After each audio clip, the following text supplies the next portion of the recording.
नमस्कार, रुपाली किणगी चॅनलमध्ये तुमचं खूप खूप स्वागत. लवकरच मराठी नवीन वर्ष सुरू होत आहे.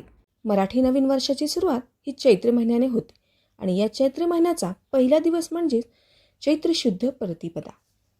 हा दिवस आपण वर्ष प्रतिपदा किंवा गुढीपाडवा म्हणून साजरा करतो. मंडळी, आपल्या भारतीय संस्कृतीत नवीन वर्षाची सुरुवात आनंदाने, उत्साहाने, समाधानाने साजरी करण्याची परंपरा आहे. गुढी हे विजयाचे, समृद्धीचे प्रतीक मानले जाते. म्हणूनच वर्षाच्या पहिल्या दिवशी आपण गुढी उभारून वर्षभर समृद्धी, आनंद मिळावा अशी कामना करतो. गुढीपाडवा हा सण हिंदू धर्मातील 3.5 मुहूर्तांपैकी म्हणजेच अक्षय तृतीया, दसरा, दिवाळी पाडवा आणि गुढीपाडवा अशा 3.5 मुहूर्तांपैकी एक आहे. गुढीपाडव्याचा मुहूर्त नवीन व्यवसाय, घर, गाडी खरेदी, सोने खरेदी या गोष्टींसाठी शुभ मानला जातो.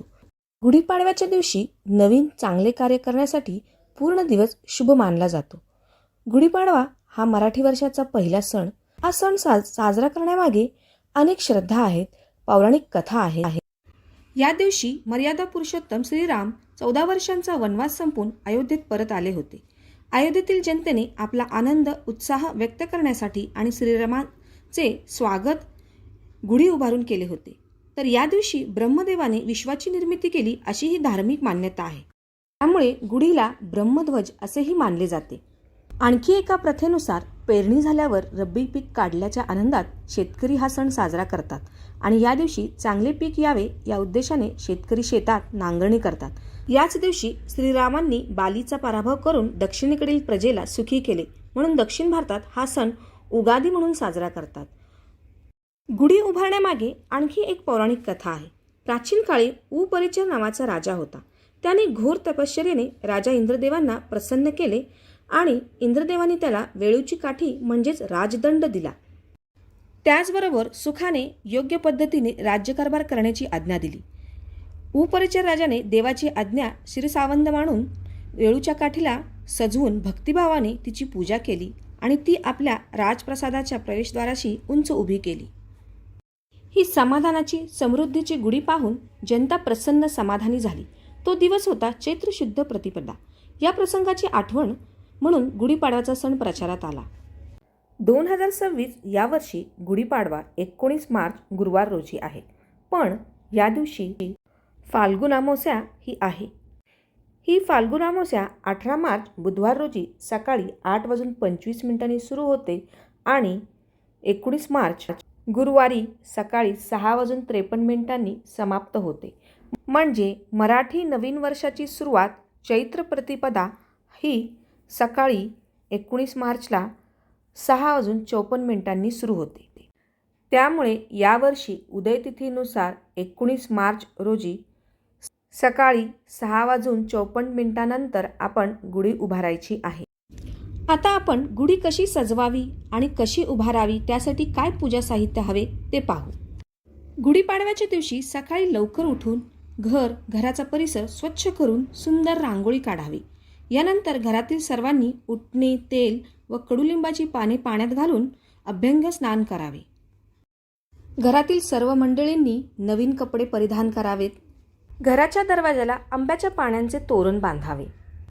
गुढी उभारण्यासाठी एक वेळूची काठी किंवा बांबूची काठी घ्यावी. ती स्वच्छ धुवून त्याला 5 ठिकाणी हळद कुंकू लावावे. गुढी सजवण्यासाठी एक नवीन रेशमी वस्त्र किंवा नवीन साडी, साखरेच्या गाठी, हार, फुले, कडुनिंब व आंब्याच्या डहाळी, कडुनिंबाला फुले असलेली डहाळी घ्यावी. यानंतर पंचधातूचा किंवा तांब्याचा किंवा चांदीचा गडू म्हणजेच कलश घ्यावा. त्याचबरोबर इतर पूजेचे साहित्य जसे हळद कुंकू, अक्षदा, धूप, उदबत्ती, फुले, गुढी बांधण्यासाठी सुताचा दोरा किंवा सुतळी, त्याचबरोबर गुढीला आरती करण्यासाठी निरांजन हे पूजा साहित्य घ्यावे.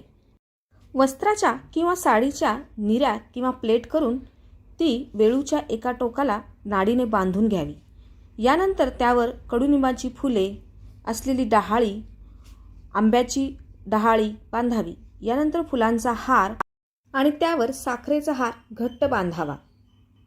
त्यानंतर कलशावर हळद कुंकूने स्वस्तिक चिन्ह काढावे व हा कलश गुढीवर उपडा म्हणजेच उलटा ठेवावा. कलश उपडा ठेवल्यामुळे तांब्यामुळे वातावरणातील सकारात्मक ऊर्जा तसेच सकारात्मक लहरी आपल्या घराकडे वळवल्या जातात अशी भावना आहे. नंतर आपल्या घराच्या गच्चीवर किंवा खिडकीच्या बाल्कनीत किंवा अंगणात जेथे गुढी उभारायची आहे त्या ठिकाणी खाली एक पाट ठेवून त्याच्याभोवती सुंदर रांगोळी काढावी. त्यावर ही सजवलेली गुढी उभी करावी. गुढीला हळद कुंकू वाहून धूप उदबत्ती लावावी व अक्षदा वाहाव्यात. निरंजनाने आरती करावी. या दिवशी कडुनिंबाची फुले, पाने, ओवा, मीठ, हिंग, मिरी आणि गूळ यांचे वाटण नैवेद्य म्हणून दाखवले जाते व ते खाण्याचीही प्रथा आहे. आयुर्वेदानुसार कडुनिंबाचे हे वाटण खाल्ल्यामुळे आपली पचनक्रिया सुधारते, शरीरातील उष्णता कमी होते, पित्तनाश होतो, तसेच त्वचारोग होत नाहीत आणि आपल्या शरीराला थंडावा मिळतो. या दिवशी मराठी नवीन वर्ष सुरू होते म्हणून पंचांगाचीही पूजा करण्याची प्रथा आहे. अशा प्रकारे गुढी उभारून गुढीला नमस्कार करावा. सर्वांनी गुढीचे आशीर्वाद घ्यावेत. यानंतर स्वयंपाक झाल्यावर घरात जो काही पुरणपोळीचा, श्रीखंडपुरी, खीरपुरी असा जो काही नैवेद्य तयार केला आहे तो गुढीला अर्पण करावा. गुढीला सुख, समाधान, आरोग्य, समृद्धी यासाठी प्रार्थना करावी. घरातील सर्वांनी या पंचपक्वान्नांचा आस्वाद घ्यावा. सर्वांना गुढीपाडव्याच्या शुभेच्छा द्याव्यात. संध्याकाळी सूर्यास्ताच्या आधी गुढीची पुन्हा एकदा हळदी कुंकू वाहून पूजा करावी. धने गुळाचा नैवेद्य दाखवावा आणि गुढी उतरवावी. सणवार हे विज्ञानाला धरून आहेत, त्यामुळेच धने गुळ हा नैवेद्य दाखवला जातो जो आपल्या शरीराला थंडावा देतो. धने व गुळ हे थंड प्रकृतीचे असल्यामुळे आपण यांचे प्राशन केले तर आपल्याला उन्हाळा बाधत नाही. काही ठिकाणी या दिवशी संध्याकाळी मोठ्या मोठ्या शोभायात्राही काढल्या जातात. एकमेकांना शुभेच्छा देत हा दिवस साजरा केला जातो. तर ही गुढीपाडव्याची संपूर्ण माहिती तुम्हाला कशी वाटली? आवडली असल्यास व्हिडिओला लाईक करा, कमेंट करा आणि हा व्हिडिओ जास्तीत जास्त शेअर करा.